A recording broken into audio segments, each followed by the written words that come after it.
ஒரு நாட்டுக்கு கம்யூனிசத்தின் மீது காதல் வந்தால் என்ன ஆகும்? அந்த நாடு மண்ணோடு மண்ணாகும். அதற்கு ஒரு சரியான உதாரணம்னா நம்முடைய இந்திய நாட்டையே சொல்லலாம். இந்தியா விடுதலை அடைந்த பிறகு இந்தியாவின் முதல் பிரதமராக நேரு பதவியேற்றுக் கொண்டார். நேரு கம்யூனிசத்தின் மீது அதிகமான காதல் கொண்டார். அதன் விளைவு இந்தியா தங்களுடைய சொந்த பகுதிகளை சீனாவிடமும் பாகிஸ்தானிடமும் இழந்தது. கம்யூனிசத்தை பற்றி ஏற்கனவே 3 பதிவுகள் போட்டிருக்கோம். கம்யூனிசம் எவ்வளவு பெரிய ஆபத்தான சித்தாந்தம், கம்யூனிசம் ரஷ்யாவில் எப்படி ஒரு கொடுங்கோல் ஆட்சி புரிந்தது என்பதை பற்றி 3 பதிவுகள் போட்டிருக்கோம். அதை தொடர்ந்து 4வது பதிவாக கம்யூனிசம் எப்படியெல்லாம் இந்தியாவை நாசமாக்க நினைத்தது, இந்தியாவிற்கு துரோகம் செய்தது, நேரு எப்படியெல்லாம் கம்யூனிசத்தின் ஒரு கைப்பாவையாக இருந்தார், இந்தியாவின் நெருங்கிய நண்பன் என்று சொல்லக்கூடிய ரஷ்யா, அன்றைய சோவியத் யூனியன் இந்தியாவிற்கு செய்த துரோகங்கள் என்னென்ன என்பதை பற்றி இந்த தொடரில் நம்ம விரிவாக பார்க்கலாம். தொடர்ந்து இணைந்திருங்கள்.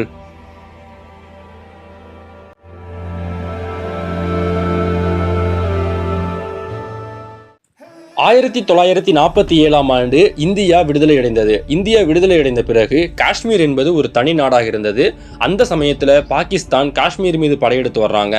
காஷ்மீர் தங்களுடைய பாதுகாப்பிற்காக அவங்க இந்தியாவோட இணைஞ்சாங்க. அதன் பிறகு இந்தியாவின் ஒரு பகுதியாகவே மாறினாங்க. அன்றைய காலகட்டத்தில் காஷ்மீர் இந்தியாவுடன் இணைந்தது 2 தரப்புகளுக்கு பிடிக்கல. ஒன்று பாகிஸ்தான் தரப்பு, இரண்டாவது இந்தியாவிற்குள் இருந்த கம்யூனிஸ்டுகளுக்கு சுத்தமா பிடிக்கவே கிடையாது. காஷ்மீர் இந்தியாவுடன் இணைக்கப்பட்ட பிறகு 1950ஆம் ஆண்டுகள்ல இந்த கம்யூனிஸ்ட் கட்சிக்காரங்க என்ன சொன்னாங்க அப்படின்னா, காஷ்மீர் தனி நாடாக இருப்பதுதான் சர்வதேச புரட்சிகர அரசியலுக்கு உகந்ததாக இருக்கும். சுதந்திர காஷ்மீர் சீன மக்கள் குடியரசுடனும் சோவியத் யூனியனுடன் மற்ற பிற நாடுகளுடன் நல்லுறை வளர்த்து கொள்ள வேண்டும் அப்படின்ட்டு காஷ்மீர் பிரிவினைவாதத்தை ஆதரிச்சாங்க. 1948ஆம் ஆண்டு கம்யூனிஸ்ட் கட்சியின் மூத்த தலைவராக இருந்த பேடி பால்ராஜ் பூரி இந்த காஷ்மீர் விவகாரத்தை பற்றி என்ன சொல்றாரு அப்படின்னா, நமக்கு பின்னால் சீனாவும் சோவியத் யூனியனும் இருக்கின்றன. இந்தியாவிலும் பாகிஸ்தானிலும் புரட்சிகர இராணுவ நடவடிக்கைகளை மேற்கொள்வதற்கு காஷ்மீரை நம்மால் ஒரு ஆயுத கிடங்காக மாற்ற முடியும் அப்படின்ட்டு வெளிப்படையாக அன்றைய காலகட்டத்தில் அறிக்கையை வெளியிட்டாரு. இந்தியாவிற்குள் இருந்த கம்யூனிஸ்டுகள் காஷ்மீர் இந்தியாவுடன் இணைவதை விரும்பவே கிடையாது. சரி, இந்தியாவினுடைய நெருங்கிய நண்பன் என்று சொல்லக்கூடிய சோவியத் யூனியன் நிலைப்பாடு, அன்றைய காலகட்டத்தில் சோவியத் யூனியன் அதிபராக ஜோசப் ஸ்டாலின் இருந்தார். இந்த ஜோசப் ஸ்டாலின் இந்தியாவை காஷ்மீரில் ஒரு ஆக்கிரமிப்பு சக்தியா மட்டும்தான் பார்த்து வந்தாரு. இது மட்டும் இல்லாம அன்றைய காலகட்டத்தில் சோவியத் யூனியன் நிறைய உலக வரைபடங்களை வெளியிட்டாங்க. அந்த உலக வரைபடத்துல காஷ்மீர் என்பது ஒரு தனி நாடாக இருப்பது போலதான் வெளியிட்டாங்க. காஷ்மீர் அவங்க இந்தியாவுடன் சேர அனுமதிக்கவே கிடையாது. 1949ஆம் ஆண்டு காஷ்மீருக்கு தனி சலுகை அளிக்கும் விதத்தில் ஆர்டிகல் 370 கொண்டு வந்தாங்க. இது அன்றைய காலகட்டத்தில் பல தேசிய உணர்வு மிக்க இஸ்லாமியர்களும் எதிர்த்தாங்க, அம்பேத்கரும் எதிர்த்தாங்க. நாங்கள் இந்தியாவுடன் ஒன்றாகத்தான் இருக்க விரும்புகின்றோம், எங்களுக்கு தனி சலுகை வேண்டாம் என்றெல்லாம் சொன்னாங்க. ஆனால் இந்த கம்யூனிஸ்ட் கட்சிக்காரங்க என்ன சொன்னாங்க அப்படின்னா, காஷ்மீருக்கு இந்தியாவிலிருந்து பிரியக்கூடிய உரிமை வேண்டும் அப்படின்னு வாதாடினாரு. இந்த காஷ்மீர் விவகாரத்தில் இந்தியாவிற்கு ஆதரவாக சோவியத் யூனியன் ஒரு கட்டத்தில் வந்தாங்க. அதற்கு ஒரு முக்கியமான காரணம் இருந்தது. அன்றைய காலகட்டத்தில் அமெரிக்காவினுடைய இன்ஃப்ளூயன்ஸ் என்பது பாகிஸ்தானில் அதிகமாக இருந்தது. சோவியத் யூனியனுக்கு இராணுவ ரீதியில் நெருக்கமாக இருந்த ஒரு இடம் அப்படின்னா பாகிஸ்தானை சொல்லலாம். பாகிஸ்தானில் இருந்து கொண்டு அமெரிக்காவால் சோவியத் யூனியனை தாக்க முடியும். இதன் காரணமாக அன்றைய காலகட்டத்தில், அதாவது ஸ்டாலின் மறைந்த பிறகு, சோவியத் யூனியன் காஷ்மீர் இந்தியா கூட தான் இருக்கணும் அப்படின்ட்டு இந்தியாவிற்கு சார்பான ஒரு நிலைப்பாட்டை எடுத்தாங்க. 1956ஆம் ஆண்டு இந்தியா வந்த சோவியத் அதிபர் குருட்சேவ், உங்களுக்கு உதவி தேவை என்றால் இந்த காஷ்மீர் மலைப்பகுதி சிகரங்களிலிருந்து நீங்கள் கூவினால் கூட போதும், நாங்கள் வந்துவிடுவோம் அப்படின்னுட்டு இந்தியாவிற்கு ஒரு ஆதரவான நிலைப்பாட்டை அன்றைய காலகட்டத்தில் சோவியத் யூனியன் எடுத்தாங்க. சோவியத் யூனியன் அவங்களுடைய பாதுகாப்பை அடிப்படையாக கொண்டுதான் இந்தியாவுடனான உறவை அவங்க தீர்மானிச்சாங்க.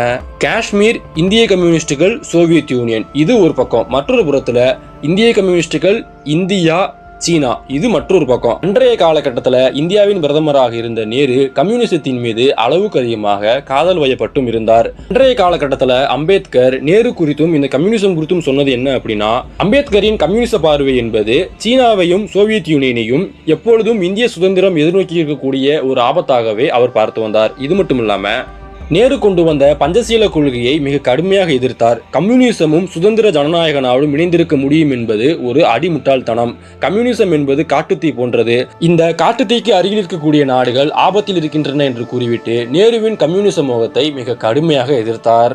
இது மட்டும் இல்லாம சீனா இந்திய எல்லையை இன்னைக்கு இல்லாட்டியும் என்றாவது ஒரு நாள் ஆக்கிரமிப்பு செய்ய போறாங்க, இந்தியா எச்சரிக்கையுடன் இருக்க வேண்டும் அப்படின்னுட்டு அம்பேத்கர் பல முறை நேருவிடம் எச்சரிக்கை கொடுத்தார். ஆனால் நேரு அதையெல்லாம் கேட்காம சீனாவுடன் ஒரு நட்புறவு வளர்த்துக் கொள்வதிலே இருந்தார். அம்பேத்கரை தாண்டி சீனா நமக்கு ஒரு மிக பெரும் ஆபத்தான ஒரு தீய சக்தி என்று நேருவுக்கு பலமுறை எடுத்து கூறியவர் சர்தார் வல்லபாய் பட்டேல். 1950ஆம் ஆண்டு வல்லபாய் பட்டேல் நேருவுக்கு ஒரு கடிதம் எழுதுகிறார். அந்த கடிதத்துல கம்யூனிஸ்ட் சீனா நம்மிடம் நல்லெண்ணத்துடன் இல்லை.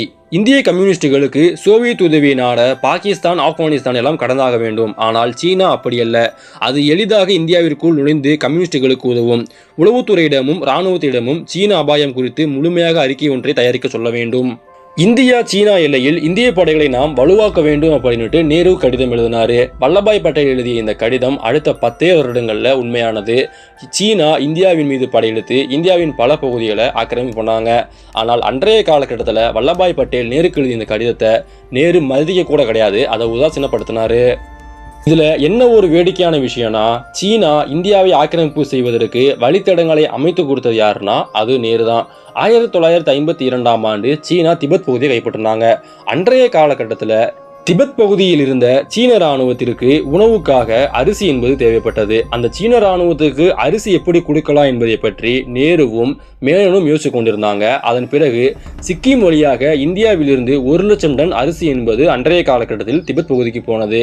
இதை சீனா அவங்களுக்கு சாதகமாக பயன்படுத்தி கொண்டு அந்த எல்லை பகுதிகளில் தொடர்பு மற்றும் போக்குவரத்து வசதிகளை அன்றைய காலகட்டத்தில் அதிகரித்து கொண்டாங்க. இதன் பிறகு அதை பயன்படுத்தி கொண்டுதான் இந்திய பகுதிகளை அவங்க ஆக்கிரமிப்பு பண்ணாங்க.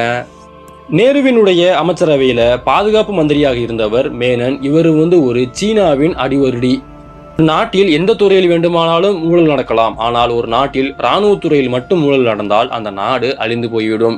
1957ஆம் ஆண்டு இந்திய ராணுவத்தின் தளபதியாக ஜெனரல் திம்மையா என்பவர் பதவியேற்றுக் கொண்டார். இவர் ஒரு மிகச்சிறந்த வீரர். இவருக்கும் பாதுகாப்புத்துறை அமைச்சராக இருந்த இந்த மேனனுக்கும் ஒரு மோதல் ஏற்பட்டது. அது என்ன அப்படின்னா, இந்திய ராணுவத்துல மேனன் அரசியல் பண்றாரு. அவருடைய சொந்தக்காரங்களையும் நேருவின் சொந்தக்காரங்களையும் அவர் ராணுவத்தின் உயர்மட்ட பதவிகள் அமர்த்துறாரு. இது இந்திய ராணுவத்துக்கு ஆபத்து அப்படின்னுட்டு திம்மையா அன்றைய காலகட்டத்திலேயே இந்த மேனனை எச்சரித்தாரு. இதன் பிறகு 1959ஆம் ஆண்டு திம்மையா நேருவிடமே நேரடியாக இதை பற்றி எடுத்து கூறினார். நேரு அவர்கள் சொன்னது என்ன அப்படின்னா, நான் மேனன்ட்ட இதை பற்றி பேசுறேன் அப்படின்னு சொல்லிடுறாரு. இதன் பிறகு மேனன் ராணுவ தளபதியான திம்மையாவை அழைத்து மிக கடுமையாக திட்டிருக்கின்றார். இதனால திம்மையா அப்பொழுதே அவருடைய பதவியை ராஜினாமா பண்ணிட்டும் போயிடுறாரு. இதன் விளைவு என்ன ஆனது? 1962ஆம் ஆண்டு சீன ராணுவம் வெற்றிகரமாக இந்தியாவிற்குள் ஊடுருவி இந்தியாவின் பல பகுதிகளை கைப்பற்றியது. இவ்வளவு பிரச்சனைகள் நடந்ததுக்கு அப்புறமா நாட்டின் குடியரசுத் தலைவராக இருந்த ராதாகிருஷ்ணன் அவர்கள் நேருவிடமே நேரடியாக போயிட்டு, கிருஷ்ணன் மேனன் பாதுகாப்புத்துறைக்கு சரியில்லாத ஒரு அமைச்சர், அவரை பதவி விட்டு நீக்குங்க அப்படின்னு சொன்னாரு. ஏன் காமராஜர் அவர்களே கிருஷ்ணன் மேனன் இந்த பதவியிலிருந்து போயாக வேண்டும் அப்படின்னுட்டு நேருவுக்கு அழுத்தம் கொடுத்தாரு. கிருஷ்ணன் மேனன் எனப்படும் ஒரு கம்யூனிஸ்டவாதி சீனாவிற்கு சொம்படுத்ததன் விளைவாக சீனா இந்தியாவின் மீது படையெடுத்தாங்க. அந்த போர்ல பல இந்திய ராணுவ வீரர்களும் கொல்லப்பட்டாங்க. இப்படிதான் இந்த கம்யூனிஸ்ட் கரையான்கள் இந்திய நாட்டுக்குள்ள இருந்தே கொஞ்சம் கொஞ்சமாக இந்திய நாட்டை கரைத்து கொண்டிருந்தார்கள். மற்றொரு பக்கம் நக்சல் இயக்கத்தை தூண்டிவிட்டாங்க. மறுபுறத்துல வெளிப்புறமாக சீனாவில் இருந்தும் சோவியத் யூனியனிடம் இருந்தும் நிறைய நிதி உதவிகள் வாங்கினாங்க. நாட்டை எப்படியாச்சும் துண்டாடணும் அப்படிங்கிறதுல இந்த கம்யூனிஸ்டுகள் மிக தீவிரமாக இருந்தாங்க. இந்த கம்யூனிஸ்டுகள் அடுத்து இந்தியாவிற்குள் செய்த உள்ளடி வேலைகள் என்னென்ன என்பதை பற்றி நம்ம அடுத்தடுத்த பதிவுல பார்க்கலாம். நன்றி.